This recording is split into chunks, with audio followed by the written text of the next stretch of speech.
Nous sommes samedi 15 mars 2025 et vous suivez le programme de Studio Kalangu sur nos radios partenaires. Merci de nous accueillir pour notre rendez-vous hebdomadaire, la rétrospective de l'actualité de la semaine, suivie d'un magazine consacré à la pénurie d'essence de ces derniers jours. À la présentation, je suis Rayla Tsoumana. Bonsoir à tous. L'actualité marquante de cette semaine, en premier lieu, est la remise au chef de l'État, le général de brigade Abdourahmane Tchani, du rapport final des assises nationales tenues en février à Niamey.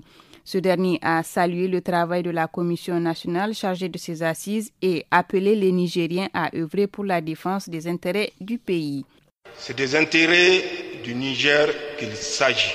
Les intérêts du Niger sont au-dessus de tout groupement, de tout regroupement, de tout individualisme.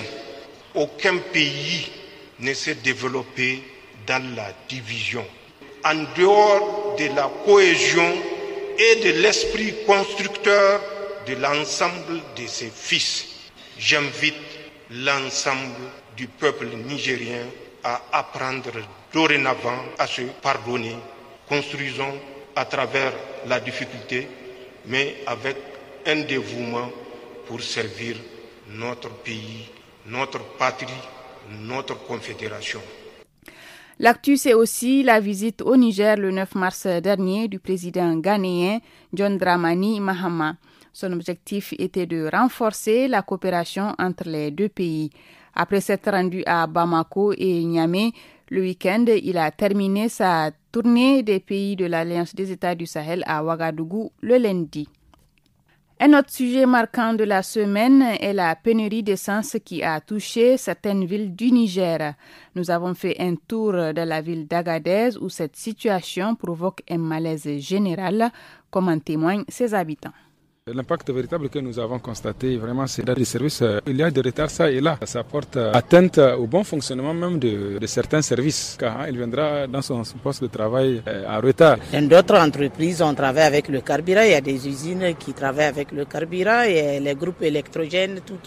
Aujourd'hui, si je vous dis, il y a des gens qui déposent les véhicules pour marcher à pied. Même pour prendre les tricycles et les motos Kabu et AD d'État. Aujourd'hui, d'un quartier à un autre, ils vont te dire 1000 francs. On va te dire que voilà, il n'y a pas d'essence, tout ça là. Ça met mal à l'aise la population.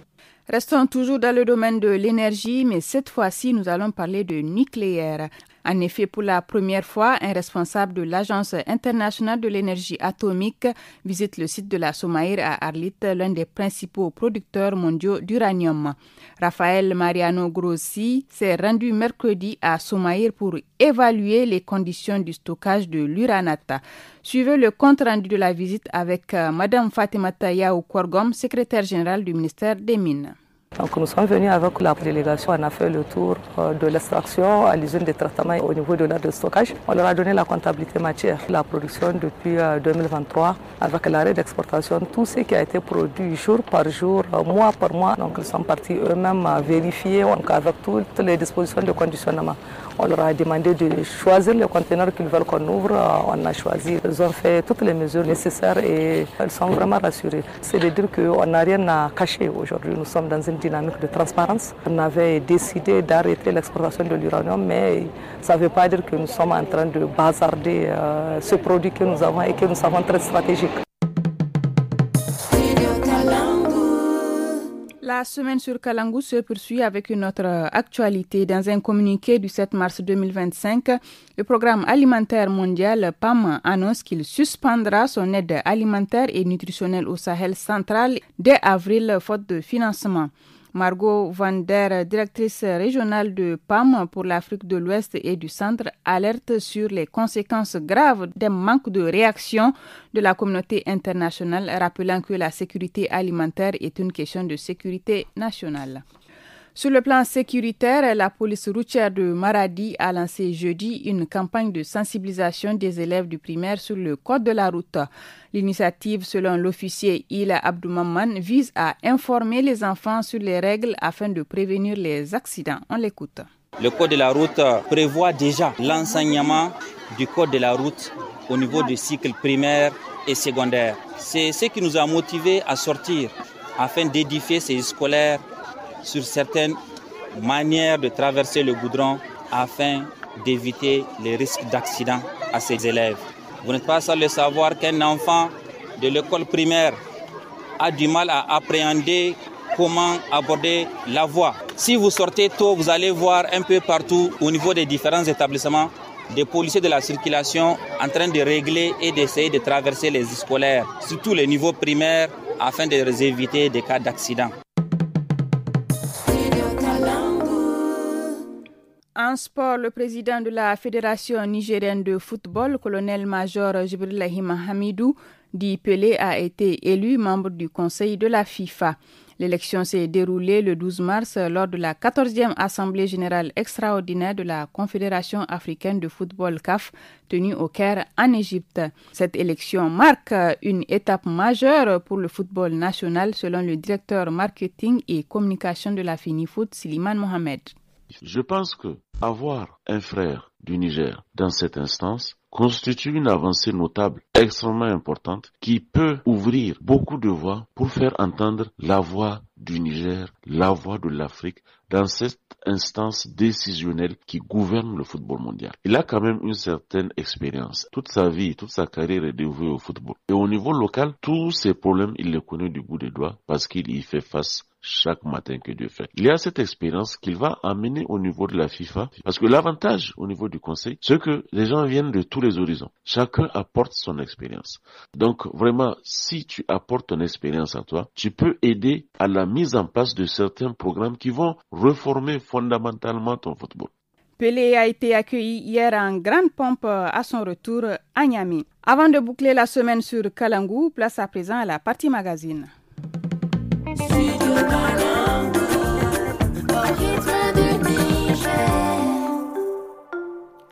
Comme annoncé à l'entame de cette édition, nous allons faire un zoom sur le vécu des consommateurs face à cette pénurie d'essence dans certaines parties du pays.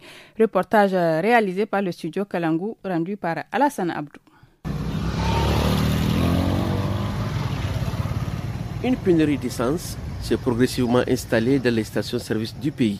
Le directeur commercial de la Sonidep, Maz Oumani Abubakar, a apporté les explications sur cette situation. Il n'y a un secret pour personne. Par le passé, toute la bande sud du pays est pratiquement ravitaillée par le carburant de contrebande, avec non seulement la levée de subventions sur le super au Nigeria, donc il ne vient plus à bon prix au Niger, mais aussi il y a les efforts de lutte contre la fraude menés par les FDS sur l'ensemble du territoire qui ont obstrué toutes les voies de fraude. La fraude représentait 40 à 50% de la part du marché. Mais aujourd'hui, toute la consommation nationale est orientée vers les stations-service. Depuis le début de la semaine, les consommateurs de Niamey s'appuient sur le bouche à oreille et les réseaux sociaux pour localiser les stations encore approvisionnées. Malgré la chaleur intense, de longues files d'attente se forment devant les stations-service. Moi j'étais là depuis 9h, attendre plus de 2h, 3h, c'est fatigant. Vraiment je suis à bout, je n'ai pas d'autre solution que d'attendre. Malgré plusieurs tentatives dans 2 à 3 stations-service, les files d'attente interminables ont contraint certains clients à renoncer à s'approvisionner, comme moi. Cette situation affecte divers secteurs, entraînant un ralentissement des activités économiques et compliquant les déplacements. Vraiment, cette situation a ralenti nos activités au point où certaines rues restent désertes, comme s'il n'y a personne dans la ville.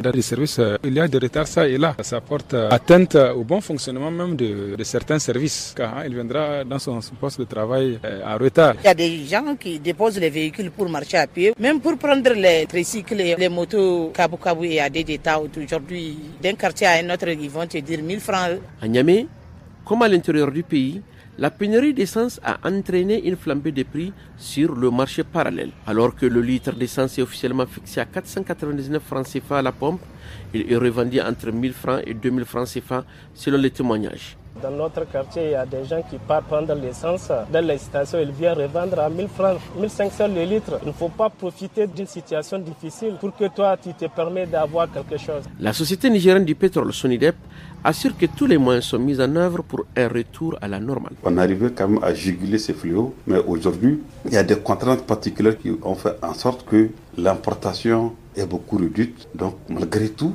nous avons quand même adapté d'autres stratégies pour renforcer cet approvisionnement-là. la SONEDEP dispose bel et bien de stocks à l'étranger et qu'on est en train vraiment d'acheminer par tous les moyens. Selon les constats récents, la pénurie d'essence a connu une évolution positive par rapport à la semaine précédente, laissant entrevoir une amélioration progressive de l'approvisionnement.